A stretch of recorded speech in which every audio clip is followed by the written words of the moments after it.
In the second part of the Acts of the Apostles, we have essentially the Acts of Paul, no longer the Acts of Peter, and there is a kind of watershed happening after this experience, although actually Peter is the turning point, for he has this experience with regard to the non-Jews.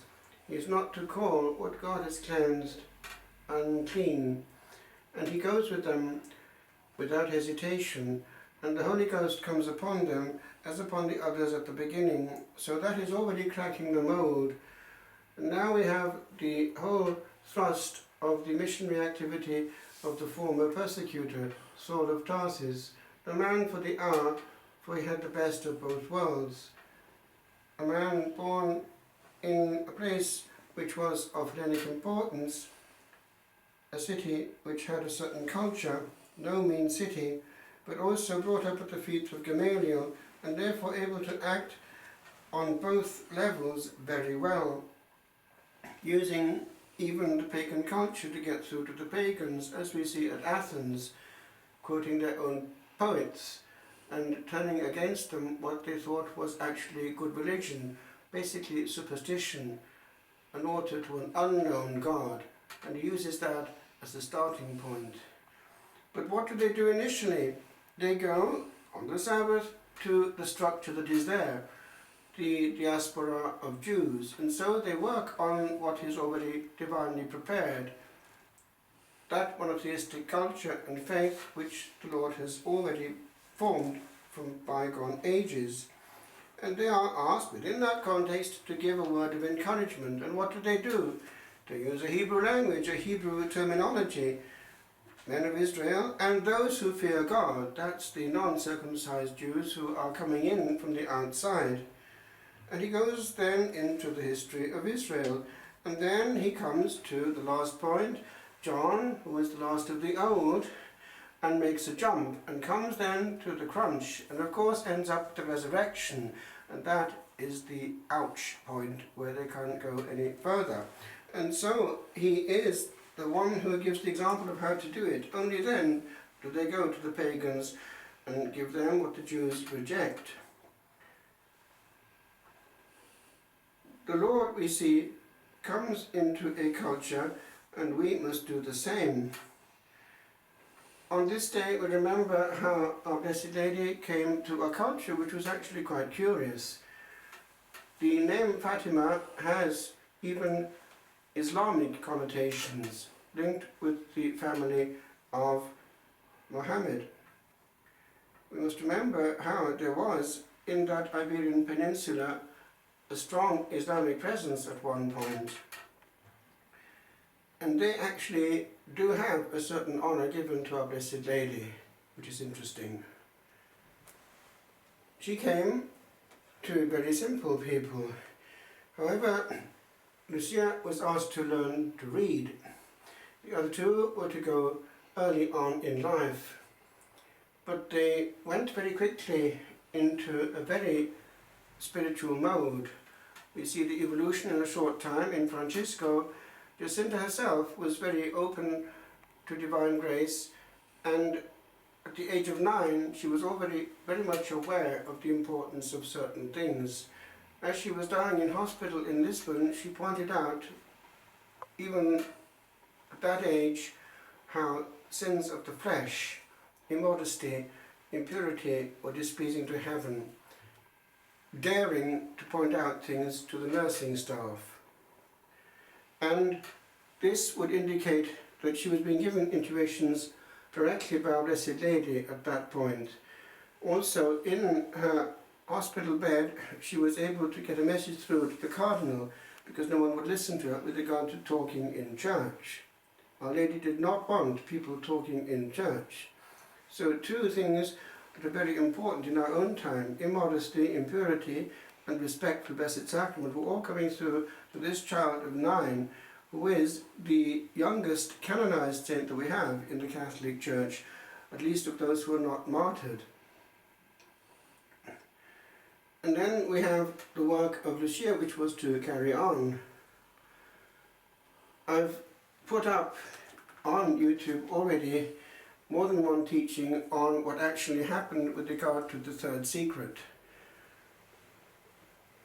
When talking at one point to a cenacle of the Marymount of Priests, I went into it, was the whole of the third secret disclosed, and also in a private celebration I went into it again in some detail. Was the whole of the third secret made known? And it would seem that what happened in the year 2000 is that the Vatican agreed that the vision part, that envelope kept in the archives of the Holy Office, would be made known in extenso, but that the words of the Blessed Virgin, those words that caused so much difficulty to Lucia, she was unable to bring herself to write them, that they were to be made known only indirectly, and that it was handed over to the Holy Father to do that when in Fatima. And he did so indirectly by asking people to pay special attention to the Apocalypse, chapters 8 to 12. And that was repeated actually by Benedict XVI when he was at Fatima.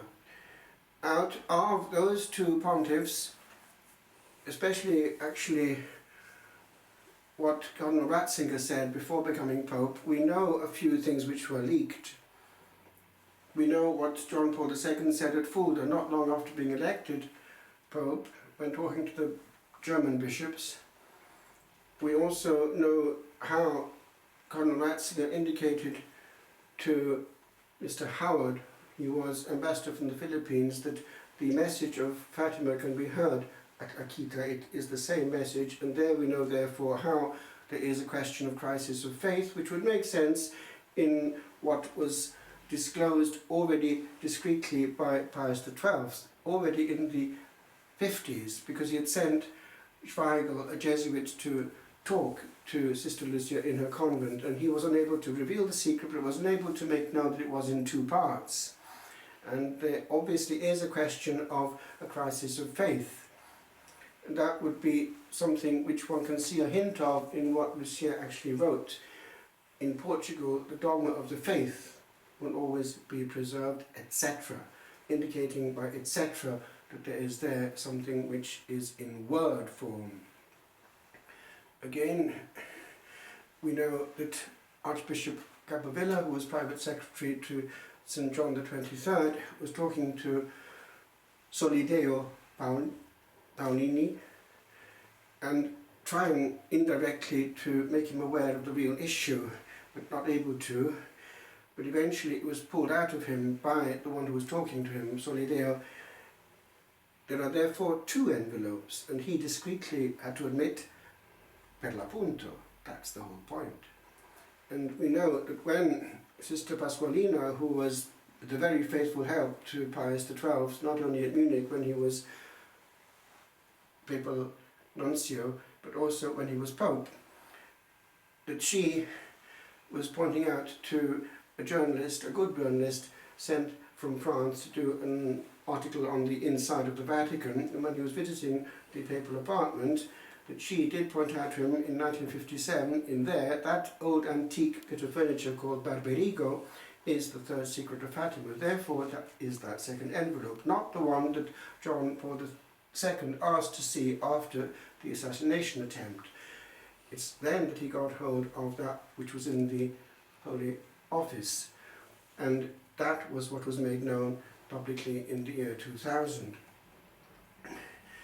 That's a study in itself, but I've gone into it in some detail, and it's on YouTube if anyone is interested. But it's something to be aware of, because it concerns our time.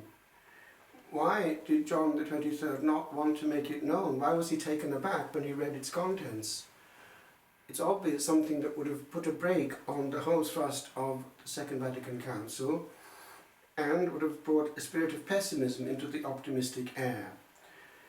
But also, we do know that Lucia did make known certain things which she had heard from Our Lady at a later stage, after the main series of events in Fatima. It would seem that she was visited later on as well. in her convent. And the Lord, as a child, came to her and asked that this consecration be made. We know that the design of heaven was that it should be seen, that the intervention of the Madonna and of her Immaculate Heart specifically was to be seen as the instrument of giving peace and conversion. And that, by the way, could be prefigured by what happened in Portugal in the early 30s, when all the bishops of Portugal did the very thing that she asked, at least for Portugal. They consecrated that country to the Immaculate Heart, and it brought El Milagro, the great miracle of Portugal. A lot of things happened at that point, and it's interesting to see that that's what would have been happening had earlier on the consecration been made. Now, I'm not going into the whole question of the consecration now, but what would be of interest to our times is this, that in parallel there is the series of events that happened in the Ukraine way back. Our Lady appeared there over the Church of the Trinity, which was closed and about to become an atheistic museum, it seems. It had been a Catholic church, but of Eastern Rite, and she had appeared and said how glad she was that they'd remained faithful to the church, indicating that there the link with Rome, despite persecution. And a few things came out which are of importance in our time, that the Ukraine is going to be instrumental in the conversion of Russia. Now, the question of the conversion of Russia is still being looked into. It's true that they have come back to a form of Christianity and prayer, but what was meant by the Blessed Virgin? She did say eventually the consecration would be made, but it would be late, that Russia would be converted. Now, what does that mean? And that a period of peace would follow for the world, that her Immaculate Heart, in other words, would triumph. Now, what is going to happen? We may see something in our time which will actually be quite explosive. Watch this space. What is certainly true is that it would be good if the whole of Russia, while maintaining its beautiful right, could recognize the authority of Peter. Because as we have seen in the East, when Peter is not there, they go into major bust-ups. One patriarch can get angry with another, and they can go into excommunication mode. It's happening. Whereas with the more serene mode of the West, we tend to have a certain elasticity, but maintaining that point of reference, which is not nationalistic. We don't ask, are you from such and such a Catholic church? We just say, are you a Catholic? And every Catholic church throughout the world is our own. The mentality isn't quite the same in the Eastern churches. We need that element of universal peace, which is both ecclesiastical and political. I conclude, there is one thing that runs through the whole of the Fatima events.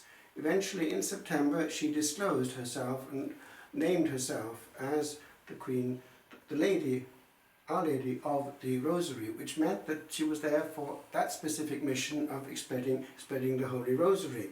And that was the one thing that she asked each time.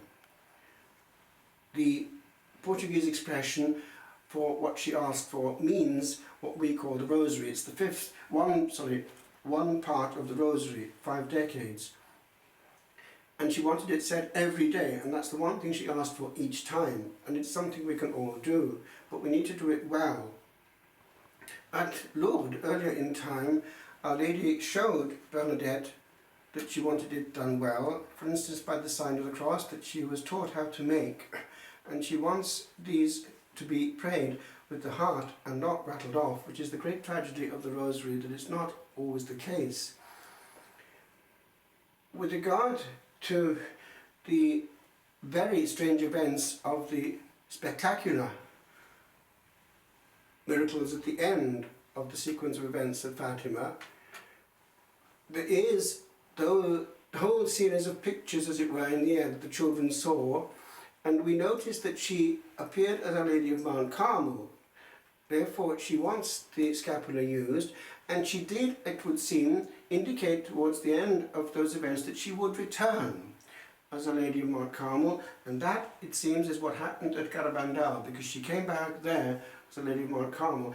And one thing that comes through in the messages of Garabandal is exactly what we find at Akita, that there would be cardinal against cardinal, bishop against bishop, more disrespect for the Blessed Sacrament, disunity, and so on. Therefore, there is an obvious indication that heaven is concerned about the sacred and about unity and about the faith. If in Portugal there was an insistence that the dogma of the faith would be preserved, it can be presumed that that was not going to be the case everywhere. So we need to be aware and have the sense of the faithful to detect where that is not the case. It doesn't matter how much noise one makes. The faith is not within our power to change. The truth is not our own. It doesn't change by opinion. It is or is not. We discover it. We don't command it. I conclude, we do not know what is ahead and which way this war will go. What we do know is that heaven is concerned. If she is appearing now more than ever before on earth, it means the Blessed Lady is doing so for a reason. The long sequence of events at Medjugorje indicates that she is trying her level best from glory to protect us from ourselves, and she's quite demanding in what she asks for. The Rosary is still there, fasting is now there. Certainly the Blessed Sacrament is in the midst, and there are many interventions in Medjugorje, the same Blessed Virgin. And all who go there come back touched and changed. If it's not broken, don't fix it. It's well to be aware that we are still on the time of those who can gain merit. There may be eventually a time when things will change and when things will become very, very dark for the world. We still have a chance. Our Blessed Lady is a good mother, and she's extending her hands towards us, as she did quietly at Knock in that time when there was terrible famine in this land and culture. She was glad that the Irish were faithful to the Rosary. The Rosary kept the faith at home, even when the Holy Sacrifice was difficult of access. She comes to her own in their poverty.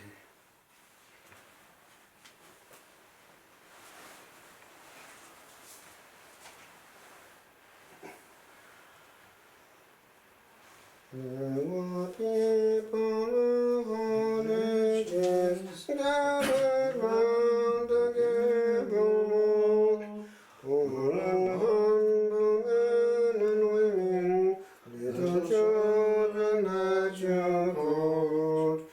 We'll gather here before you, and ours are just the same, filled with a joy and such a vision, as we praise your name. Golden Rose, Queen of our land, all our cares and troubles cease, as we kneel before you, Lady of Love, my Queen of Peace. And now we conquer, and the woman glow in the sun. We shine light on everyone. And the light we conquer, and the woman glow in the sun. We shine light on everyone. Golden Rose, Queen of our land, all my cares and troubles cease, and kneel with love before you, Lady of Love, my Queen of Peace. Lady of Love, my Queen of Peace.